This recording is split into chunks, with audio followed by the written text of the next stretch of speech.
Bienvenue dans Partage de coach, le podcast propulsé par Asiliance Coaching. Je suis Charline et je suis ravie de vous accueillir dans cet espace unique où chaque rencontre est une source d'inspiration et de transformation. Ici, vous allez découvrir bien plus que des interviews. Des parcours marqués par la résilience, des histoires authentiques et des clés concrètes pour avancer avec plus de clarté et d'impact dans votre mission. Que vous soyez coach, accompagnant ou simplement en quête de sens, ce podcast est là pour vous aider à grandir, vous inspirer et incarner votre rôle de leader du changement. Installez-vous confortablement, ouvrez vos esprits et laissez-vous inspirer. Hello Muriel, comment ça va? Salut Charline, ça va bien et toi? Bah oui, super, contente de t'accueillir sur Partage de coach. Bah, merci à toi de m'accueillir ici. C'est un super grand plaisir de participer aujourd'hui. Trop trop bien. Est-ce que tu pourrais te présenter un petit peu pour les gens qui ne te connaissent pas? Ben, volontiers. Alors, je m'appelle Muriel Favre, j'ai 43 ans, je vis en Suisse et j'ai un grand garçon de bientôt 16 ans. Donc voilà pour le côté plus personnel et puis pour l'aspect professionnel. Je suis consultante en neurosciences de l'enseignement appliquée au TDAH. Et bah, c'est-à-dire que j'allie la neuropédagogie et la neurodidactique pour concevoir, évaluer et optimiser des formations et du matériel pédagogique. Ok, Donc voilà. Donc peut-être pour expliquer en deux mots la neurodidactique et la neuropédagogie, ce que c'est. Donc la neuropédagogie, c'est une discipline émergente qui allie trois domaines, la pédagogie, les neurosciences et attends, pédagogie, neurosciences et psychologie, pardon. Donc voilà, et puis la neurodidactique, c'est un champ encore plus large qui allie aussi ces disciplines-là, mais qui vont plus loin, en fait, qui rallie aussi la sociologie, les sciences de l'éducation, et elles étudient, la neurodidactique étudie particulièrement, en fait, comment le cerveau, il apprend le plus efficacement possible, et en fait, ça sert à optimiser les pratiques pédagogiques. Donc ça repose sur des principes scientifiques vraiment étayés scientifiquement. ok, trop bien. Voilà. Et si tu devais te décrire en une phrase, ça serait laquelle? Euh, alors en une phrase, je pense que j'aurais plus de difficultés à me décrire en une phrase peut-être qu'en quelques mots. Pour faire très simple, je suis quelqu'un de ultra passionné par beaucoup de choses. Hmm. Donc voilà. Ok, t'es passionné par beaucoup de choses, c'est-à-dire par quoi? Alors principalement, bah, les neurosciences, c'est quelque chose qui me passionne depuis toujours, comprendre le cerveau apprenant, parce que j'aime tout comprendre. Euh, le cerveau apprenant, je suis passionnée par la physique quantique et le potentiel humain. C'est vraiment des choses, des domaines qui sont au cœur de ma vie, quoi, en fait. Hmm, super intéressant. Bon, on va pouvoir en Après, savoir il y a plus. tout le domaine de la science. Je suis passionnée par les animaux, la communication. Ça, c'est les domaines prennent un peu moins de place aussi, mais la spiritualité, ça me passionne beaucoup. Mais voilà, les grands domaines, c'est ceux que j'ai nommés. Hmm. Est-ce que tu pourrais nous raconter ton histoire depuis toute petite jusqu'à aujourd'hui, que ça soit personnellement, professionnellement, tes prises de conscience, voilà, pour savoir un petit peu. Ok. Alors, moi, j'ai une vie quand même, je dirais, qui a bien commencé. Donc, je me trouve assez chanceuse. J'ai grandi dans un petit village. J'étais super épanouie. On était tout le temps dehors, donc c'était plutôt cool. Après, assez vite, on a commencé avec l'école à me reprocher que j'allais oublier ma tête. Voilà, j'étais très lunaire. Et puis, mais ça a été assez bien. Au début, j'ai commencé l'école très tard. J'ai commencé à 7 ans et demi. Et c'était vraiment une grande impatience pour moi. J'étais vraiment très désireuse d'apprendre. J'avais un grand frère qui était déjà à l'école et donc je m'émerveillais de qu'est-ce qu'il pouvait bien faire, qu'est-ce qu'il pouvait bien apprendre. C'est vrai que quand j'ai commencé, j'étais vraiment à fond. Et puis petit à petit, je me suis rendu compte que j'apprendrais pas forcément ce que je voulais savoir. Je suis un très bon exemple comme l'anglais. Je voulais vraiment apprendre l'anglais toute petite. mais il y avait personne pour m'enseigner l'anglais, donc c'était très frustrant. Puis après, les frustrations se sont un petit peu accumulées. Mais bon, c'était quand même assez cool de manière générale. Et puis après, j'ai commencé à être harcelée à l'école. Et là, ça a changé beaucoup de choses. J'ai commencé à avoir des changements au niveau de ma personnalité, forcément. Et puis c'est à partir de là que j'ai commencé à intégrer la croyance que j'étais quelqu'un de stupide, puisqu'on me le répétait tous les jours et je me suis dit, bon, bah, apparemment, je suis la seule à être comme ça, donc voilà. Et puis, bon, bah, j'ai fini ma scolarité tant bien que mal. Et puis ensuite, j'étais dans une errance vraiment. Je savais plus qui j'étais, je savais plus ce que je voulais faire. Tout ce qui m'intéressait, je voulais être, je voulais être pilote d'hélicoptère, je voulais être dans la police scientifique, mais il fallait soit il n'y avait pas les moyens pour mes parents, soit il fallait faire des études et pour moi c'était pas envisageable parce que après le niveau secondaire, donc la fin de l'école obligatoire, j'étais juste épuisée des études, j'avais juste envie qu'on me laisse tranquille en fait. Mais bon, les parents, ils ont souvent d'autres projets pour nous, donc c'est tranquille, c'est pas tout à fait dans l'idée, je crois. Donc voilà, ensuite, moi j'ai fait pas mal d'errands, j'ai fait des petits boulots. Je suis partie, j'ai rencontré mon mari à l'époque, avec qui j'ai vécu 23 ans par la suite. Et on est parti vivre à Genève. Donc voilà, ça a été une expérience de vie. Donc en fait, j'ai fait une école de vie pendant pas mal d'années. Et puis après, Donc j'ai fait une première formation à 24 ans comme créatrice de vêtements dans une école. Et ça a été vraiment un super moment. J'ai passé 3 années exceptionnelles. Mais bon, vivre de la couture, c'est pas forcément l'idéal. Et puis juste à la fin de mes études, j'ai eu mon fils. Donc ça, c'était en 2010. Et ah bah là, je me suis retrouvée dans une autre dimension. Beaucoup de parents. Et c'est vrai que très vite, j'ai vu que mon fils était, enfin, j'ai pas vu qu'il était atypique, mais j'ai vu que c'était pas évident quand même. Il dormait très peu et je me questionnais beaucoup sur son comportement. Il avait tendance à mordre, à faire beaucoup de crises et je me sentais vraiment hyper démunie. Et heureusement, j'ai eu des personnes de bons conseils autour de moi. Et j'ai lu le livre Au cœur des émotions de l'enfant et ça a été une grande révélation, en tout cas dans la relation adulte-enfant. Et puis finalement, mais toujours à soi-même, hein. Je crois que dès qu'on a des enfants, on commence à prendre sur soi de manière accélérée. Donc ça a été un grand tournant dans ma vie, mon fils. Et puis après est venu l'âge de l'école. Donc là, 4 ans, c'était quand même très tôt. Et puis lui, c'était très très difficile. Et puis un jour, il m'a dit, je comprends pas pourquoi on me force à faire des choses que je veux pas, pourquoi on m'oblige à aller dans un endroit où je veux pas aller, pourquoi. Et puis un jour, je savais plus quoi lui dire puisque je voyais quand même que mes valeurs, ça correspondait pas aux valeurs que je lui imposais à travers l'école. Et puis j'ai fini par lui dire, bah, j'étais vraiment démunie. Et je lui dis, écoute, ma foi, c'est comme ça, c'est la vie. Il faut y aller. Et puis il m'a dit, bah, si c'est ça la vie, alors je veux pas vivre. Et du coup, bah, tu vois, ça me fait encore de l'émotion aujourd'hui. Donc il avait 5 ans quand il m'a dit ça. Il parlait de mourir. Donc vraiment, et je me suis dit, mais est-ce que c'est normal qu'un enfant de 5 ans parle de mourir, quoi? Et puis j'ai commencé à faire des recherches. Puis je voyais bien, on m'a dit, ah, mais peut-être qu'il est HP, etc. Puis je me dis, bah, en tout cas, il y a quelque chose qui joue pas parce qu'il y a une très grande souffrance et puis moi, je sais plus quoi faire, quoi. J'ai proposé des solutions à l'école. Il y avait rien qui se semblait être possible. En gros, on m'a dit, bah, il faut faire avec.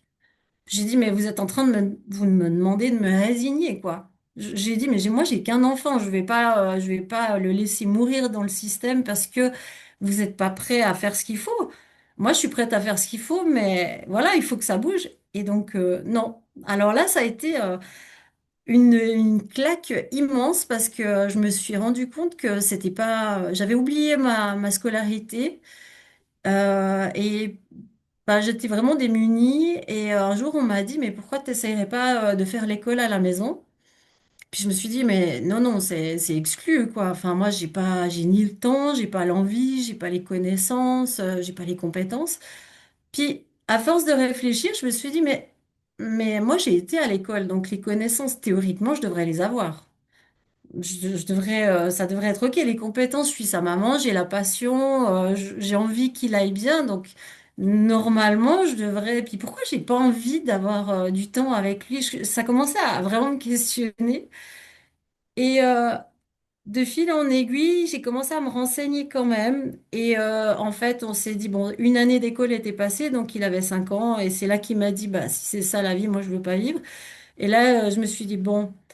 Qu'est-ce qu'on peut faire? École privée, il n'y avait pas, ça coûtait très cher, etc.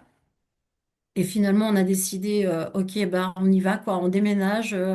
En Suisse, on peut changer de canton pour aller dans un canton qui permet l'instruction en famille. Et donc, on a emménagé dans un canton où c'était possible. Et voilà, on a commencé comme ça. Donc, ça a été une grande aventure qui a duré environ 10 ans. Et comme mon fils est quadruplement atypique, c'est-à-dire qu'il a été diagnostiqué avec un TSA, un TDAH, HP et des 10 en plus, des 10 lourds en plus, dyspraxie, dyslexie, dysorthographie, enfin voilà, j'ai eu la totale. Et puis, du coup, ben, j'étais baignée dans l'enseignement spécialisé dès le début. Donc moi qui savais pas du tout comment on enseignait. Et bon, il s'agit pas seulement de savoir lire et écrire pour savoir comment on transmet des connaissances, hein, c'est quand même un petit peu plus complexe que ça. Et finalement, bah, moi, je voulais faire des fiches avec, et puis il m'a dit, mais laissez-moi tranquille, quoi, avec vos fiches, c'est complètement stupide. Enfin, la grosse révolte, quoi. Vraiment, il y avait rien à faire. J'ai même une photo de lui où il m'a fait un panneau où c'est écrit, c'est pas juste. En gros, il voulait vraiment vivre sa vie d'enfant, qu'on le laisse s'épanouir, quoi. Puis moi, j'étais tellement résistance avec, j'avais peur parce que le département attendait des résultats quand même. Et à un moment donné, je le voyais tellement en souffrance. Je lui dis, OK, tu veux faire quoi en fait? Je lui dis, je veux juste jouer. Puis je dis, OK, alors on va jouer. Et puis je dis, tant pis, on verra comment je gère ça, mais on va jouer. Donc on a passé du temps, on a joué aux marionnettes, on a fait des jeux de rôle et tout ça. Puis j'ai commencé à découvrir que en fait j'apprenais de lui comme je pense j'aurais jamais pu apprendre autrement et surtout sur moi-même parce que j'ai découvert des choses que je ne soupçonnais pas. Euh, et du coup ben voilà, j'ai tenu tête au département, j'ai dit bon alors c'est moins sévère qu'en France mais on a quand même des comptes à rendre. Et je me suis rendu compte que l'intuition, ça suffisait pas pour justifier la pratique d'apprentissage libre dans lequel on était. Donc l'apprentissage libre, c'est vraiment de faire confiance que enfin l'être humain est un être apprenant de toute façon. On ne peut pas ne pas apprendre. Et donc je me suis dit, ok, je fais confiance, il faut que j'ai la foi. Donc d'écouter, de revenir à écouter son cœur pour suivre là où l'enfant m'emmène, quoi, en fait. Donc toujours en vérifiant bien sûr que certaines connaissances évoluent. Donc à 8 ans et demi, je me suis dit, bon, il me semble qu'il est suffisamment prêt pour commencer à apprendre. Et puis voilà, j'ai dû créer du matériel, j'ai commencé à inventer, à fabriquer, je me suis formée au matériel Montessori, je me suis formée au portfolio bilan de compétences parce que je voulais me baser sur d'autres évaluations que ce que le département demandait pour vérifier les connaissances et les compétences. J'ai fait des formations en remédiation cognitive, puis ensuite je me suis formée à la neuropédagogie, à la neurodidactique, à la gestion mentale, à toutes sortes de petites choses qui sont liées aux apprentissages comme ça, qui me permettaient de mieux l'accompagner. Puis en parallèle, ben, je développais du matériel pédagogique, comme ben, j'ai développé une méthode de grammaire qui est basée sur Montessori et la méthode RETS. C'est c'est une publication sur, c'est une édition, sauf erreur. Donc ils avaient une méthode d'apprentissage, puis j'ai un peu fait des mix de tout ça, puis j'ai créé du matériel concret à base de ça, puis j'ai vu qu'en fait en quelques mois il avait appris à lire et puis à écrire aussi, c'était toute une aventure. Il est gaucher, dyspraxique, donc voilà, je dis écoute. Fais pas un A comme on doit faire un A, tu fais un A comme c'est OK pour toi de le faire. L'important c'est qu'on voie que c'est un A. Donc en fait, ça a remis en perspective c'est quoi le but des apprentissages. qu'on nous impose. On remet du sens un peu dans l'apprentissage et puis finalement, ben, il écrit pas vite, mais aujourd'hui il écrit très bien. Il n'y a plus de symptômes de dyslexie, dysorthographie non plus. Voilà, quand on laisse le temps, les symptômes, ben, ils disparaissent, ils apparaissent moins. En tout cas, c'est moins évident. Et je pense que si on laissait les enfants apprendre au moment opportun, quand leur cerveau, peu importe comment ils se développent, eh ben, ils ont un moment donné où c'est possible. Mm. Il y en a qui peuvent apprendre à écrire à 12 ans et puis pendant les 12 premières années, bah, ils vont faire d'autres choses. Ils vont apprendre. De toute façon, ils vont apprendre quelque chose.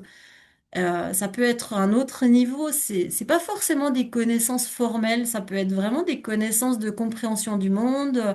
Faire des choses qu'on reproche tout le temps à l'école de pas enseigner, mais peut-être qu'on n'a pas besoin de les enseigner. Peut-être qu'on a juste besoin de les laisser émerger et se développer et peut-être simplement de les préserver parce qu'elles sont déjà là, en fait. Mm. Donc toute cette expérience, elle m'a permis de découvrir ben, une nouvelle vision de ce que c'est le potentiel en fait. C'est vraiment, quelle est la graine? Pour moi, c'est ça le potentiel, c'est quoi la graine? Quel est le cœur de l'humain en développement et comment, quel terreau on va lui donner pour qu'il s'épanouisse? Mm.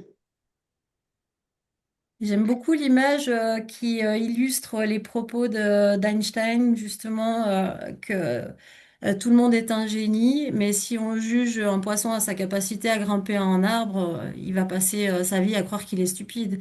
Donc en fait, on est tous, je sais pas, un poisson, un singe, un chien, mais on a besoin d'un environnement qui soit propice à nos besoins et en fonction de ça, on se développera harmonieusement ou pas, quoi, en fait. Mm.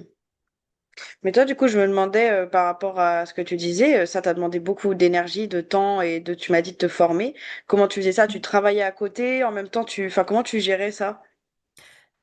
Alors, d'énergie, ça m'a demandé énormément, ça c'est clair, mais ça va bien parce qu'à l'époque, j'en avais beaucoup.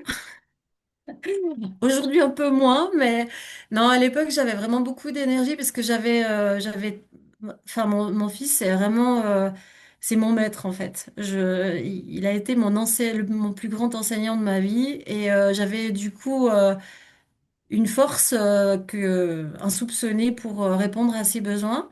Et du coup, pour la gestion, bah, ça a été très difficile parce que moi, je me connaissais pas, en fait. Et j'ai réalisé ça et c'est comme si, par rapport au harcèlement et tout ce que j'ai cru sur moi-même, j'ai passé des années à construire un barrage et puis, plus il y avait de la pression derrière, plus je montais le barrage, en fait. Et quand j'ai commencé l'école à la maison, mon barrage, il a cédé.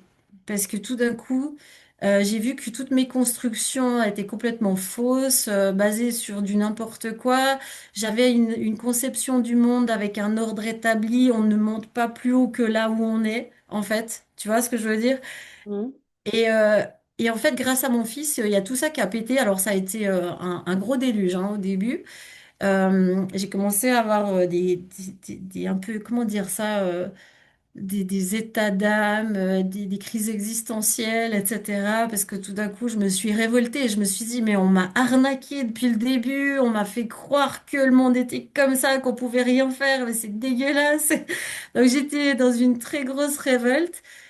J'ai mon cerveau qui a commencé à turbiner à 2000 à l'heure. J'avais comme l'impression de découvrir mon fonctionnement, enfin de découvrir mon cerveau. C'est comme si je l'avais attaché de tous les côtés parce que je croyais que j'étais stupide, donc fallait surtout pas que ça dépasse ce cadre-là. Puis tout d'un coup, en faisant l'école à la maison, bon, j'ai eu ça parce que j'ai fait aussi une année de formation en pédagogie anthroposophique. Et puis là, il y a quelque chose qui s'est fissuré déjà. Et parce que je me suis dit, waouh, mais en fait, je suis capable de comprendre ce qu'il dit. Je suis peut-être pas si stupide que ça. Non, mais c'en était à ce point-là, hein, quand même. Et puis, en plus, le département m'a beaucoup challengée parce qu'on avait des collaborateurs pédagogiques, des inspecteurs qui étaient très formaté. Quand ils voulaient évaluer, c'était très carré, c'était avec des examens, des machins. J'ai dit, c'est hors de question que vous veniez évaluer mon fils sur des choses que vous savez même pas s'il il les a vues ou pas, parce que c'est de la maltraitance. d'un point de vue éducatif. Donc je savais des choses intuitivement, mais j'arrivais pas à mettre des mots dessus, tu vois, qui s'appuient sur des références scientifiques. J'avais l'impression que on parlait pas le même langage, puis je me suis dit, ok, ça sert à rien d'essayer de les amener sur mon terrain, ils vont pas le faire, mais ils ont le pouvoir. Donc il faut que moi j'aille sur leur terrain. Donc j'ai commencé à étudier la pédagogie spécialisée d'un point de vue de l'école. Et puis j'ai commencé à développer des outils qui répondaient à leurs besoins. Puis en fait, ils continuaient de me challenger tout le temps. Puis moi, bah, dès que j'ai un challenge, bah, j'y vais, quoi. Et puis à la fin, ils m'ont laissé tranquille, donc ils l'ont jamais évalué. Il a jamais été. Ouais, il a fait des petits tests comme ça, mais c'était hyper pointu, disant ça c'est ok, ça vous faites pas. Donc je dis c'est moi qui gère. Après, quand j'ai vu qu'on s'était vraiment foutu de moi, je me suis dit, enfin, cette sensation-là, je me suis dit, ok, bah maintenant c'est moi qui vais, c'est mon fils, c'est moi qui dois gérer au quotidien tout ce qui se passe, c'est ma responsabilité. Si son éducation elle foire, c'est chez moi qu'on va venir taper, c'est pas chez vous. Donc, ben vous faites en gros un peu comme je vous dis. Voilà, c'était un petit peu, l'autorité avait changé un peu de camp. Et puis finalement, ben, avec tout ça, ça m'a mis beaucoup de pression, mais je regrette pas parce que on a vécu des choses exceptionnelles et grâce à ça. Et mon mari à l'époque, il travaillait, Ouais, donc voilà. justement, par rapport à ton conjoint, parce que voilà, tu parles aussi bah, de toi en tant que maman avec ton fils, mais du coup, comment ton conjoint, lui, il l'a vécu? Parce que vous êtes différents, je présume. Oui, absolument. Très bonne question. Ben, je dirais, il a un peu subi. Parce que je pense que quand j'ai fait cette formation en anthroposophie, il m'a dit le premier week-end, t'étais plus la même personne, je te reconnaissais pas, ça me faisait peur. Ben, en fait, j'étais vraiment moi. Donc voilà, donc ça a été une première étape, c'était voilà, mais il a suivi. Il nous a soutenus. Il comprenait pas. Je pense qu'il a rien compris vraiment. Il comprend toujours pas. Non mais c'est pas méchant, c'est pas péjoratif, mais dans le sens vraiment, je pense que c'était pas accessible pour lui. Il s'est juste dit bon, elle est dans son truc, voilà. Bon, on la laisse faire, faut pas la contrarier et puis voilà. Et, euh, et encore maintenant, c'est pas si évident, tu vois. Mon fils, maintenant, il a 16 ans, c'est une autre étape de vie. Maintenant, on n'est plus ensemble, donc je pense que ça a peut-être pesé dans la balance.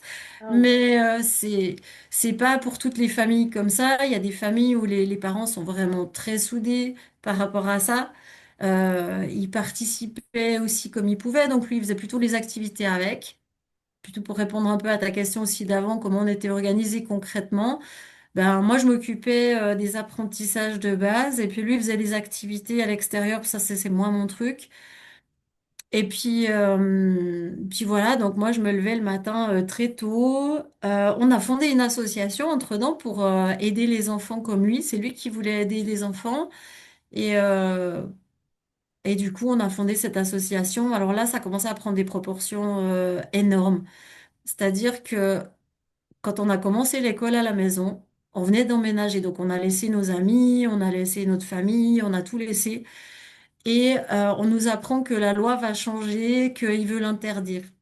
Et là, moi, j'étais là, non, mais je suis en plein cheminement sur ce processus, il n'est pas question que ça s'arrête.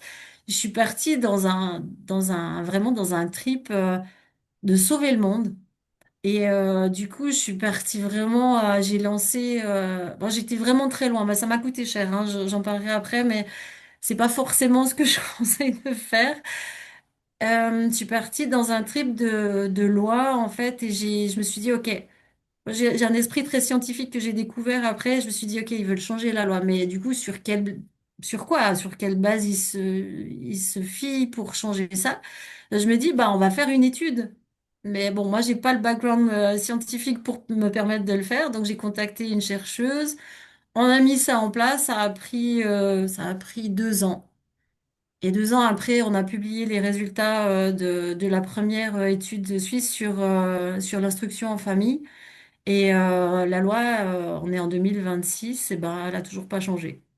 Donc, je dirais que l'objectif était atteint, mais ça m'a coûté très très cher.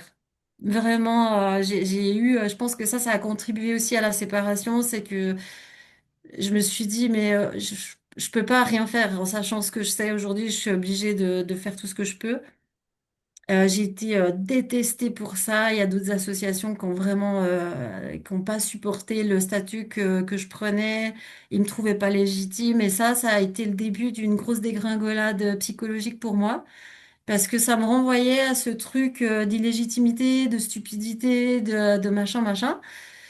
Et mon mari a fini par me dire à l'époque, bah écoute, il faut que tu ailles faire un diagnostic, je pense que tu es autiste. Alors là, j'ai pété un câble parce que c'était la goutte d'eau. Je disais, quoi, mais tu me traites d'autisme, mais tu te rends compte, c'est grave. Ouais, enfin voilà. Puis du coup, j'ai fini par aller le faire. Et puis ça s'est avéré effectivement positif et j'étais obligée de passer le test de QI et ça c'était mais une angoisse. J'ai annulé 10 fois je crois ce rendez-vous. J'ai dit mais vous êtes sûr que je dois le faire? Mais j'avais envie de lui dire mais vous vous rendez pas compte parce que si je suis en dessous de la norme mais ça va me détruire quoi.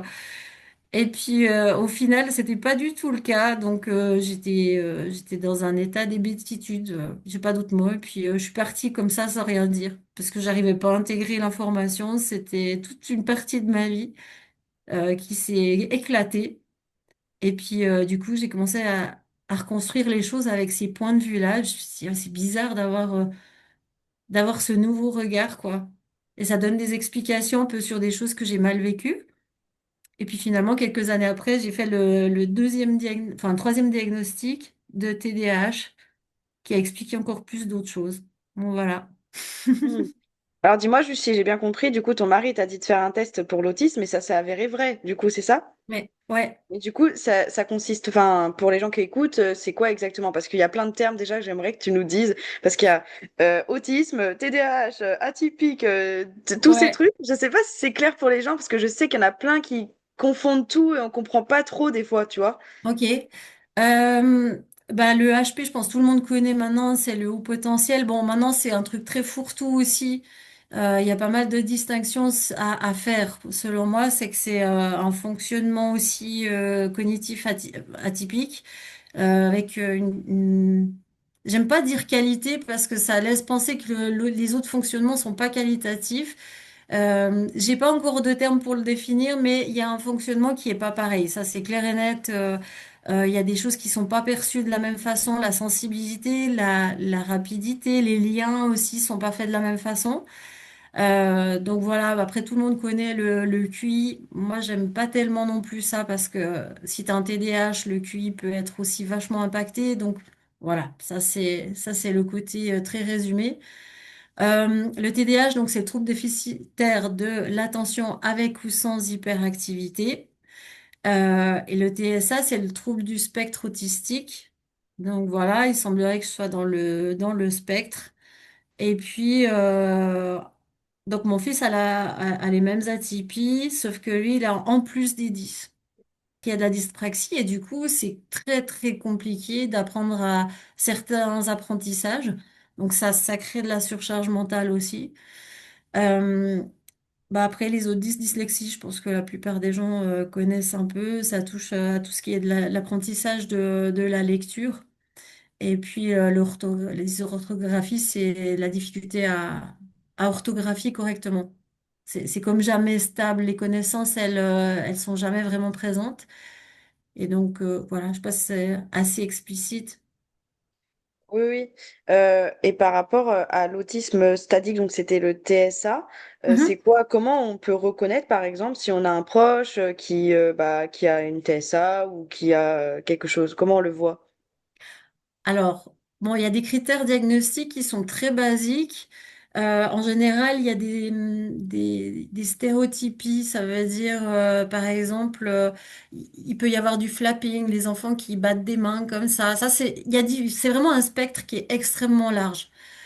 Du coup, il y a il peut y avoir de la déficience intellectuelle, comment dire, une intelligence préservée ou un très haut potentiel, ce qu'on appelait, on dit à l'époque, mais la distinction, elle reste pour beaucoup de gens, le Asperger.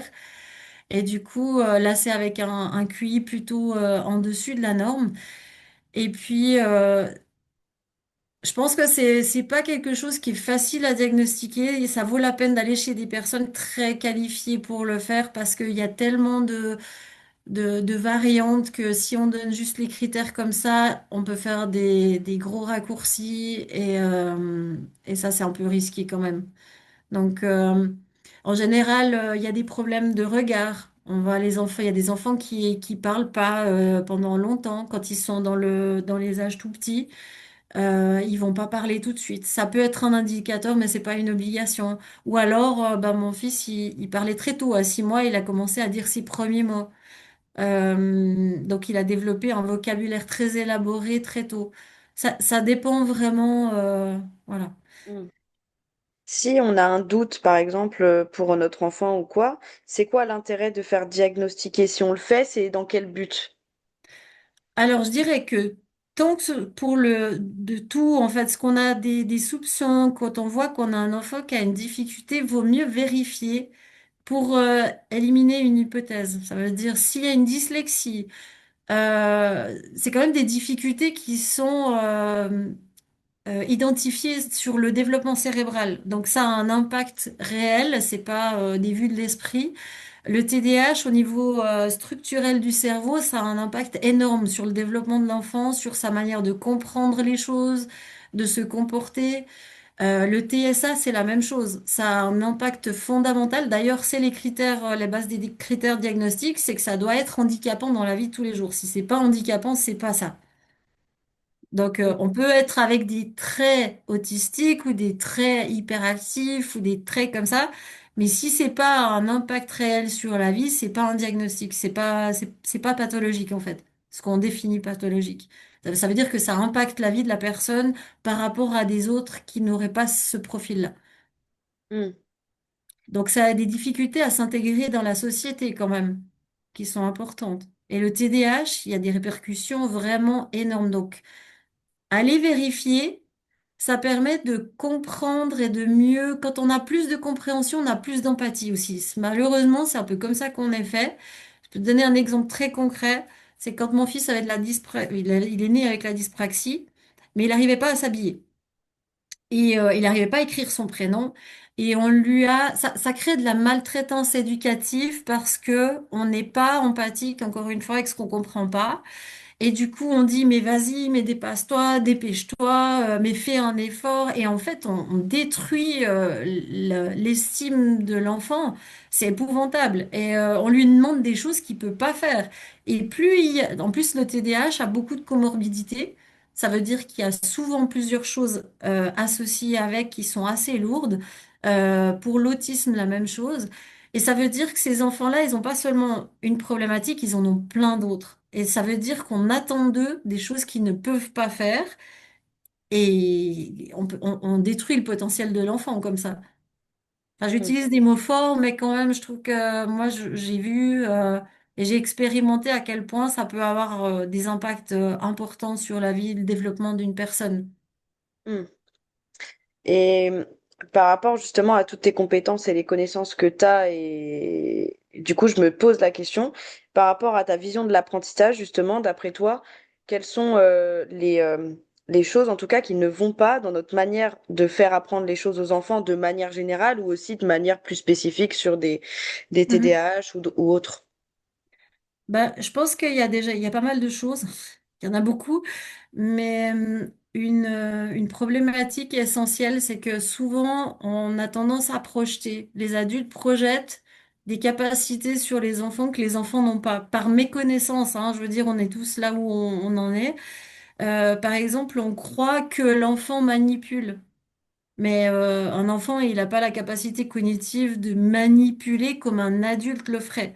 Ça veut dire, il va voir, évidemment, il y a des choses, il va avoir un comportement qu'il a appris. Hein. Faut pas oublier que les enfants sont des êtres apprenants, donc ils apprennent des comportements.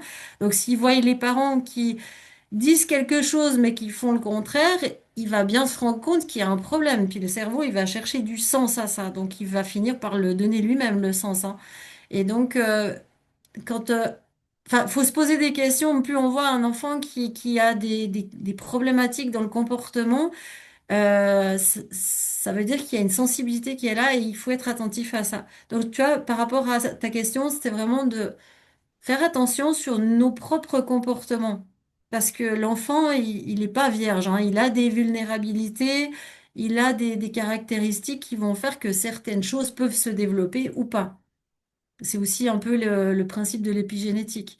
Donc il y a ça. Il y a une chose qui est absolument incroyable aussi, c'est qu'on part de l'abstrait pour apprendre des choses aux enfants. Enfin, c'est une aberration pédagogique. On doit toujours partir du concret. Et là, Montessori, elle avait vraiment tout compris. C'est que partir du concret pour aller vers l'abstrait, c'est comme ça que ça fonctionne. Moi, j'ai pu le pratiquer pendant 10 ans. Ça passe par même ton comportement. Tu montres un comportement, tu dis pas à ton enfant, mais calme-toi, et puis tu lui cries dessus. C'est complètement contradictoire. Donc, tu vois, tu donnes un message qui est complètement erroné. Donc, forcément, bah, il va pas apprendre ça de manière juste. Donc, le souci de la cohérence entre ce qu'on dit et ce qu'on fait. On veut le bien des enfants, mais on leur fait du mal. C'est simple, on n'a qu'à vérifier l'état de nos enfants. On voit bien, en Suisse, on a en ce moment une énorme pétition qui tourne pour dire ça suffit la maltraitance scolaire en fait. Mais les multifactoriels, c'est un problème énorme. Hmm. Je me posais aussi la question par rapport à ce que tu partageais tout à l'heure, qui peut concerner aussi des parents, euh, par rapport au fait d'avoir son enfant, bah, même au-delà de dire bah, voilà, qu'il a envie de mourir, mais même un enfant qui est mal et qui te dit qu'il va pas bien. Mhm. Comment toi, en tant que parent, bah, d'après toi, comment est-ce qu'on peut réagir? Parce qu'il y en a beaucoup qui partiraient en mode ouh là, je flippe, je sais pas réagir, bon bah je fais rien, j'ignore ou je fuis. Donc comment on peut réagir de la manière la plus juste?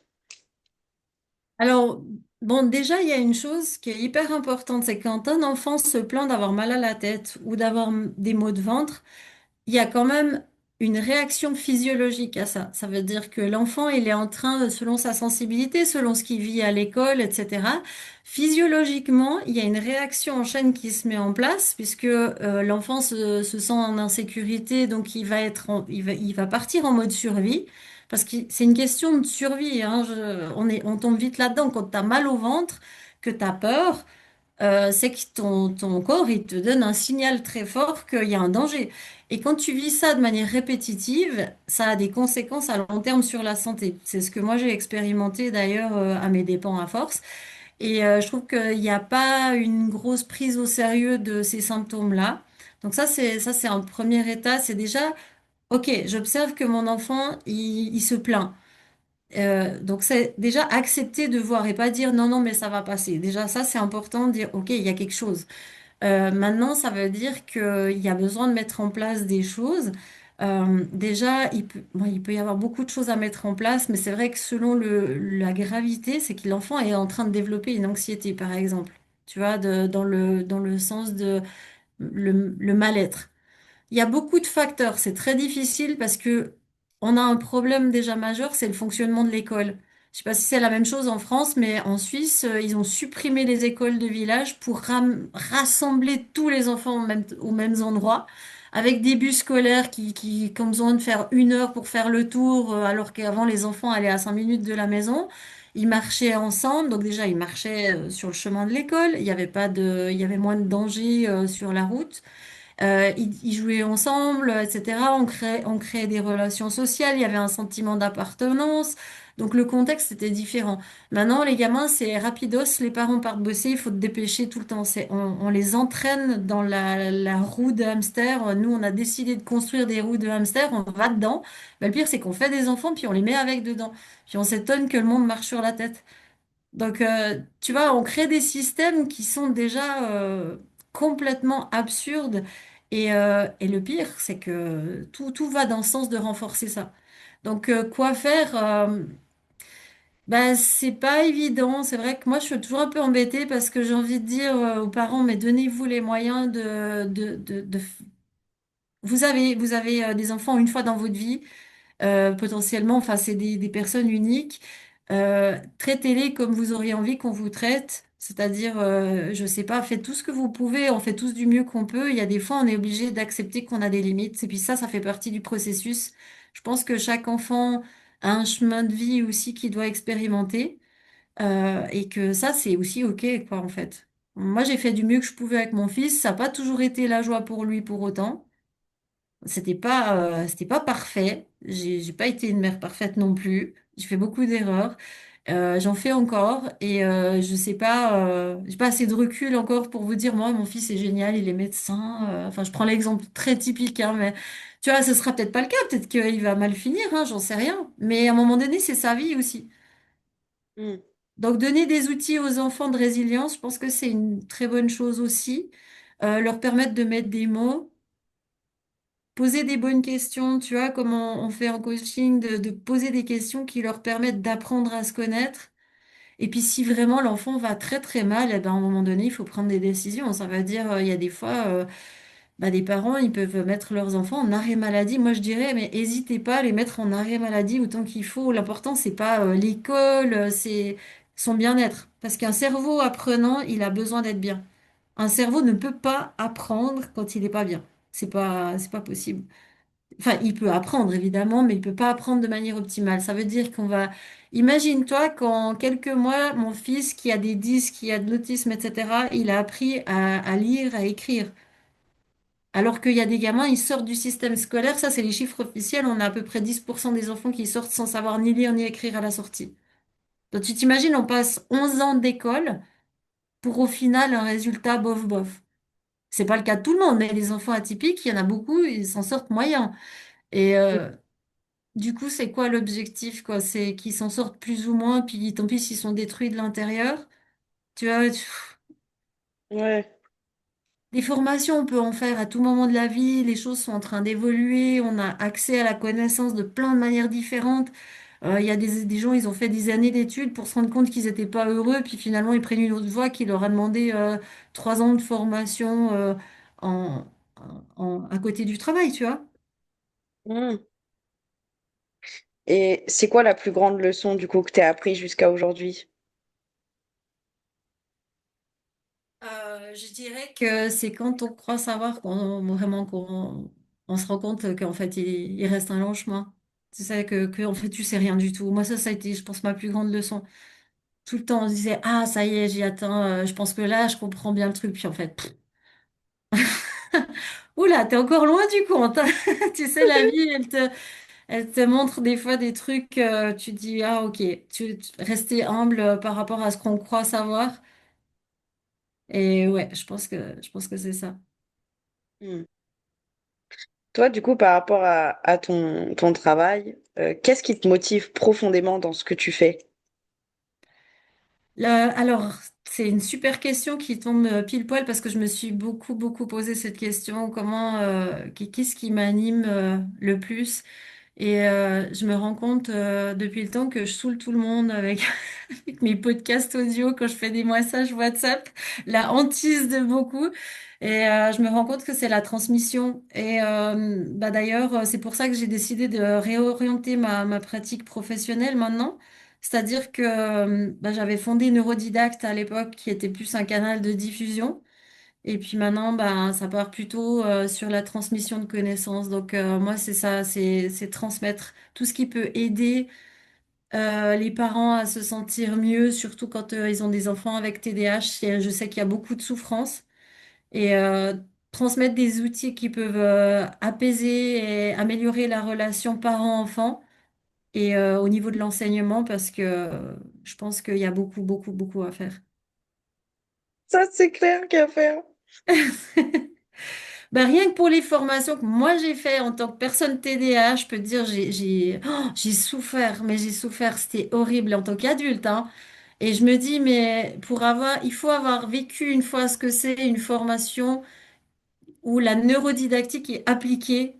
Et c'est oh, mais tu sais ce que c'est de se réjouir du prochain cours en disant yes, ça va être trop cool, mais c'est ton moment de plaisir de la semaine. Ben, moi, j'avais jamais vécu ça dans une formation avant. Et là, c'était tellement optimisé que c'était ultra fluide. Puis on parle quand même de neurodidactique, donc des principes quand même que moi, j'avais pas forcément enfin, j'avais abordé avant plus ou moins, mais c'était beaucoup plus approfondi et c'était ultra fluide. Donc, tu dis, mais si tu appliques ça à toutes les formations, mais les gens vont se réjouir d'apprendre. Il y aura tellement moins de souffrance. Je sens que ça te touche profondément. Euh, Ah ouais, apaiser la souffrance, je pense que c'est quelque chose qui est nécessaire entre mille autres choses, mais je pense que c'est quelque chose qui est nécessaire, ouais. et tu te vois où, toi, justement, dans 5 à 10 ans? Euh, ou géographiquement ou Dans ton métier, par exemple, je sais pas, tu te vois où? Peut-être dans le monde, t'auras peut-être déménagé, j'en sais rien, mais Alors écoute, idéalement, mon délire, ce serait vraiment d'avoir la possibilité donc c'est ce que je suis en train de mettre en place, un institut de formation en ligne pour pouvoir vivre le plus proche possible de la mer parce que j'ai vraiment besoin d'un environnement plus apaisant déjà pour ma santé. Et ouais, c'est ça, avoir un équilibre, tu vois, entre le professionnel, puisque j'ai des phases d'intensité où je travaille beaucoup, puis des phases de repos où j'ai besoin d'être dans la nature, et du coup, j'ai besoin d'avoir cette proximité. Et c'est vrai que de développer l'Institut Neurodidacte, ça, c'est vraiment mon rêve. Donc, je donne à fond là tout ce que j'ai pour développer ça. Et puis, euh, et puis voilà, je fais beaucoup de recherches aussi en tant qu'indépendante parce que j'aime comprendre justement la souffrance des gens pour se dire comment on peut améliorer l'enseignement, tu vois. hmm, hmm.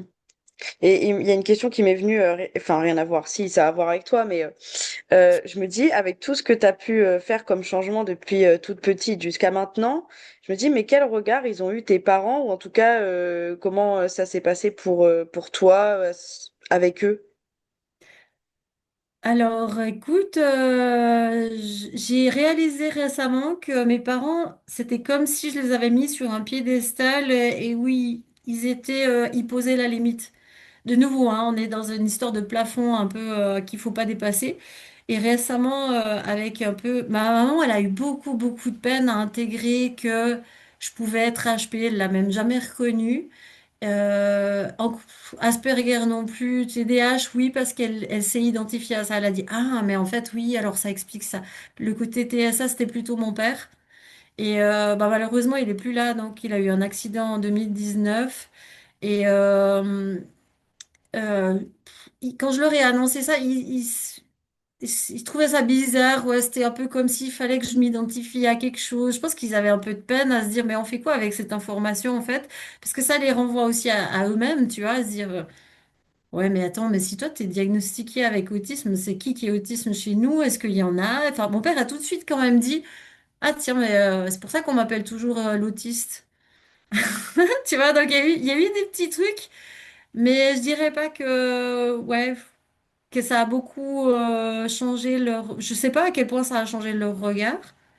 Euh, Moi, je trouvais. Mon père me disait toujours, t'as pas besoin d'apprendre. Tu t'as tout en toi. Ça veut tout et rien dire, hein. Du coup, bon, je me disais, bon, ben, j'avais l'impression que tout ce que je voulais faire n'était pas suffisant. Donc ça, c'est un cheminement que j'ai fait, c'est de plus tenir compte de qui que ce soit. Je suis ma propre référence, tu vois. Et j'invite mon fils à être sa propre référence. Et toute personne aussi, je vous invite à à être fidèle à vous-même parce que on perd tellement de temps et d'énergie à faire en fonction de que les autres pensent de nous. Et on a les limites qu'on croit devoir se donner, en fait, tu vois. Tu dis, mais si t'es un être illimité, tu peux aller jusqu'où, en fait? Hmm. Bah, c'est un gros travail. Je sais pas si ça répond à ta question. J'ai l'impression que je suis peut-être partie un peu. Non, non, si, si, non, c'est intéressant. Je sais pas pourquoi cette question elle m'est venue. Euh, et tu avais parlé d'un livre tout à l'heure, mais est-ce que tu as d'autres, enfin des livres aussi ou des ressources, des méthodes qui pourraient apporter quelque chose aux personnes qui écoutent, qui t'ont marqué? Alors, des méthodes, bah, je te dis, j'étais tellement dans le. Alors oui, bah, Montessori, clairement, il y a vraiment. C'est de qualité. C'est pas une fée quand on en parle beaucoup, on se moque beaucoup de Montessori. Alors bon, il peut y avoir des dérives, hein, on est d'accord, mais au niveau du matériel pédagogique, vraiment, moi, je le recommande parce que c'est vraiment de qualité, c'est pertinent, c'est bien pensé, c'est très progressif. C'est en plus, c'est auto-correctif, donc ça c'est hyper important d'un point de vue neurodidactique. Tout est étayé, hein, c'est vraiment top. Sinon, sur les méthodes, bah, je dirais chaque méthode est propre un petit peu. Il y a des grandes lignes, effectivement, au niveau didactique, il y a vraiment des choses, mais ce serait un cours à part entière. C'est tout le principe, justement, de créer des formations. Là, sur le canal, j'ai posé, donc je suis sur WhatsApp et Telegram, et j'ai posté une mini formation courte, par exemple, 4 stratégies neurodidactiques pour apprendre son vocabulaire. Alors, chez nous, c'est l'allemand. Je sais pas chez vous. Chez nous, voilà, on commence l'allemand assez tôt, et puis les francophones parlent jamais l'allemand après 9 ans. C'est une catastrophe. Donc, tu vois, ça veut dire qu'on remet pas en question nos méthodes pédagogiques. C'est aberrant. Ouais, il y a des choses à faire. Ouais, vraiment, vraiment. Et puis, moi, je me réjouis. Là, je suis au tout début de la création des formations, mais vraiment, je pense que les gens, quand ils vont vraiment voir que ça peut être ultra facile, ça va être cool, quoi. Après, il faut faire, hein. Je veux dire, il y a des choses sur lesquelles il faut résister. Il y a des neuromythes qu'on croit que on se dit, ah, il faut tout faire en 1 heure, et puis après, c'est bon, c'est fini. Par exemple, apprendre, tu vois, du vocabulaire. Mais ça, c'est une connerie, en fait. On se rend pas compte. C'est pas comme ça que le cerveau fonctionne. Donc, Mm. t'apprends 5 minutes par jour. C'est beaucoup, beaucoup plus efficace que de faire 1 heure en une fois. Ouais, c'est difficile bizarrement de mettre en place quelque chose genre 10 minutes faire un petit truc. Enfin Mhm. moi dans ma tête en plus c'est un peu comme ça hein. Je suis dans un truc, j'ai envie de le finir, tu vois. Ouais, mais je Euh, comprends tellement. et c'est trop bizarre même si on sait que oui, les petits pas c'est la clé. 10 Ouais. minutes, tu fais ça, 10 minutes. Ouais, mais en fait moi j'aime bien que je sais pas, c'est bizarre hein. Bah, c'est une question d'éducation, mais c'est aussi une question de focus. C'est que on aime bien être à fond dans un truc parce que changer régulièrement, ça surcharge un peu le cerveau. Tu te dis, mais je passe 10 minutes ici, 10 minutes là, mais ça va me faire péter un câble. Mais c'est pas une règle qui est vraie pour tout, hein, mais c'est pour des trucs un peu chiants comme du vocabulaire où c'est dénué de sens. Tu vois, c'est pas dans un contexte. Ah Tu dois oui. prendre une liste de mots. Bah, la liste de mots, justement, j'ai donné des petites techniques avec des post-it, des trucs tout simples. Et ça paraît bateau, tu peux te dire, ah, mais je vais pas faire ça, c'est ridicule. Mais je te jure qu'à la fin, si tu pratiques ça, 5 minutes, tu as un sentiment de satisfaction parce que, donc déjà, tu vas avoir, comme on dit tout le temps, ah, la dopamine, machin. Bah, tu auras cette satisfaction parce que tu auras fait un peu. Et puis, tu Mm. vas te rendre compte petit à petit que c'est pas dur de retenir ces mots. Donc, t'associes plus à la souffrance. Donc, c'est déjà plus encourageant. Puis finalement, il y a un truc que j'ai remarqué aussi. On parle tout le temps de comment motiver les enfants, les élèves. Ça, c'est le truc, c'est un mot que je déteste, les élèves. Comme si c'était plus des enfants, mais que c'était autre chose. Donc, pour parler des enfants, de la motivation, il y a un truc aussi, c'est que quand les enfants ont accès à de la facilité, bah, ils ont la motivation. Après, il faut pas que ce soit trop facile non plus, évidemment. Mais en général, si c'est facile, c'est cool. Tu dis, ouais, je fais ça et puis c'est bon, quoi. Tu vois, et puis après, tu te rends Mm. compte, ah bah, c'est acquis en plus. Ouais, en même temps, tu vois, si on t'apprend depuis tout petit que tu peux être fier de toi que quand tu fais des trucs durs, Ouais. bah du coup, c'est très chiant parce que dès que t'as des petits trucs simples à faire, bah finalement, bah tu te dis bah non, en fait, j'ai rien fait du coup. Mhm. Et Ouais, ça s'ancre. ouais. Mais il faut le pratiquer pour se rendre compte de ce que ça produit chez nous. Alors après, c'est être attentif. Et c'est ça qui est difficile, c'est qu'il faut déconditionner déjà les parents et les enseignants encore pire, parce qu'on apprend tellement d'une certaine manière. C'est dur, c'est difficile, c'est comme ça que tu as le mérite et tout ça, mais c'est tellement con. En fait, quand on y réfléchit, mais pourquoi faut souffrir tout le temps alors qu'on peut apprendre la même chose facilement? Je donne tout le temps cet exemple. Tu as le choix entre une pomme pourrie et une belle pomme. Tu vas prendre la pourrie? Pourquoi Bah faire? visiblement, visiblement. C'est un peu, c'est parce que c'est abstrait comme concept et puis on a de la peine à se dire ah ouais mais je choisis la souffrance parce que c'est mieux, mais il y a rien qui est pire que la souffrance. Ça Mm. n'a pas de sens en plus. Tu vois, il y en a déjà là un gros truc de base à Mm. changer. Fais des efforts. Lol.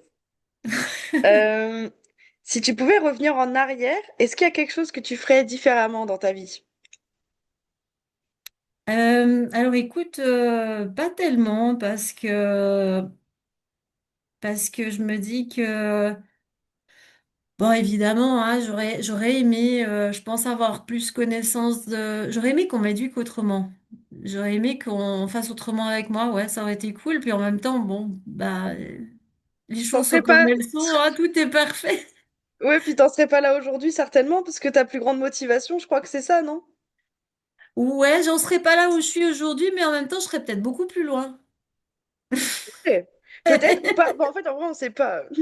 On sait pas, et puis de toute façon, j'aime pas tellement revenir sur le passé. Moi, j'essaye de prendre des décisions en conscience à chaque moment clé de ma vie et de me dire, je ne veux jamais avoir l'impression d'avoir des regrets. Je supporte pas ce sentiment-là. Donc, quand j'ai des tournants de vie, je me dis, bon, bah, peut-être que je fais pas le plus juste possible, mais je fais au mieux pour l'instant. Quand j'ai fait des grosses erreurs, notamment avec mon fils, je lui ai demandé pardon plusieurs fois pour ça. Donc, je trouve que en tant que parent, c'est hyper important de montrer qu'on est capable de s'excuser pour des erreurs qu'on a faites. On peut aussi dire quand on a fait un mauvais choix plutôt que de tenir tête en disant on revient pas sur les choix qu'on a faits, mais on a le droit de se tromper. Et du coup, montrer à nos enfants que oui, bah là sur ce coup-là, on n'a pas fait fort, bah c'est aussi leur montrer que on n'est pas tout puissant et que leur place, elle est importante. Ils ont leur mot à dire en fait. C'est-à-dire, ah bah je vois que je t'ai causé de la peine. Tu vois, développer son empathie, quoi. Ouais, c'est pas facile pour tout le monde. Non, pour personne, je pense. Mais c'est dommage parce que il semblerait, des études montrent que l'enfant naît avec un profond altruisme et que c'est l'éducation et l'école qui détruit ça. Donc le potentiel, il est là à la base. On dit qu'il y a des gens qui croient que l'humain est profondément mauvais de départ. Ben, les études montrent que non, et montrent que l'humain est profondément bon et que c'est la souffrance qu'on lui inflige qui va générer des disharmonies, des déviances et des trucs comme ça. Hmm. On tue Ouais, l'empathie avec notre manque d'empathie qu'on a nous-mêmes, hein. ouais, il y a tout à refaire. Bon, déjà, si nous, on arrive à changer nous-mêmes, ça peut que impacter déjà. Bah, je dirais que si on développe notre empathie, on a déjà un sacré bout de fait, hein. Parce que sans empathie, j'aurais pas pu accompagner mon fils de manière bienveillante et lui permettre d'être qui il est, quoi. Hmm. Je vais poser quelques dernières questions pour clôturer. Mhm. Euh, Toi, du coup, si tu aurais un message ou une réflexion que tu souhaiterais laisser aux personnes qui ont écouté, ça serait quoi? Vas-y, c'est ton moment. Un message ou une réflexion?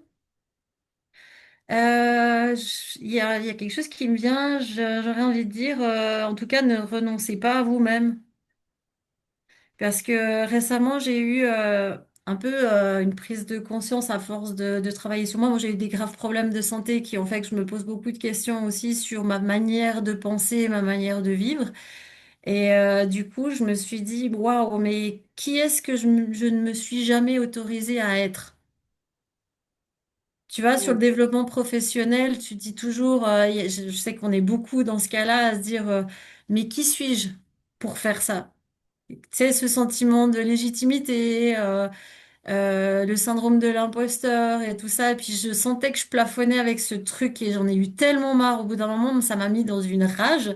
Si, mais ça vient d'où? Puis en fait, je m'en fous d'où ça vient. Maintenant, je veux dépasser ça à point final et je me dis, mais qui c'est que je me suis jamais autorisée à être? Qui j'étais avant tous ces trucs? Qui j'étais quand j'étais petite, en fait? Ben, j'étais quelqu'un d'hyper solaire, j'étais, tu sais, un peu hyper active et tout ça. Puis je me suis dit, mais en fait, je me suis éteinte avec le temps en croyant que tout ce qu'on me disait, ce serait mieux, je devais être autrement. Puis en fait, il faut que toutes sortes de personnes puissent exister. Et c'est comme si tu as quelqu'un sur un escalier un peu du développement de la vie, tu sais, qui était plus haut sur les marches, puis qui dit, non, non, tu passeras pas. Putain, mais si, je vais passer maintenant, tu vois. Je vais monter les marches. Il y a personne qui m'empêchera d'aller plus loin, tu vois. Puis se dire, bah, justement, de pas renoncer à soi-même. De se dire, OK, s'il n'y a pas de limite, je suis qui, je suis comment. Hmm. Ouais, ça, c'est très bien. Déjà, si franchement, même rien que un quart de la planète comprend ça et applique ça concrètement, On serait dans un autre monde. Ouais, bah, l'idée, c'est de transmettre des outils qui peuvent sortir de la théorie puis permettre d'appliquer ça très concrètement, tu vois. C'est Mm. ça un peu pour moi la ludopédagogie, c'est de trouver des outils amusants, concrets, de faciliter le travail aux gens pour que ce soit applicable dans leur vie, parce que souvent c'est des montagnes, puis je me dis, pff, oh, comment je fais, mais il y a trop, quoi. Je me suis dit, non, mais attends, je te donne les outils, je te donne le mode d'emploi, on fait ensemble, il n'y a pas de problème, puis après tu te débrouilles, quoi, mais tu vois. Mm. D'ailleurs, si les personnes ils veulent te retrouver, où est-ce qu'on peut te retrouver Alors, j'ai un canal Telegram, du coup, qui s'appelle Neurodidacte. Et là-dessus, je partage tout un peu le développement je partage des principes de neurodidactique.